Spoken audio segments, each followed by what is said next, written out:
To work faster, with great accuracy I developed a snap grid system. To display the grid, press right-click on the face. Use C and V to change the grid resolution.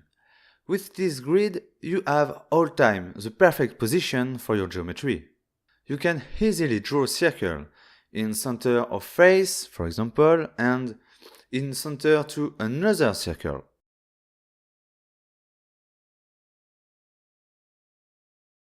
The height resolution grid slows down the viewport.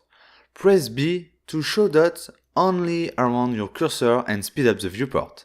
Snap grid and snap direction is a powerful combination. Here I draw a perfect square from center on a special place, and all square edges have exactly the same distance between the reference face borders. It's a perfect positioning. Use a snap grid with polygon drawing to add accuracy shape. Snap grid add an extend option. You can extend or not the snap grid with W.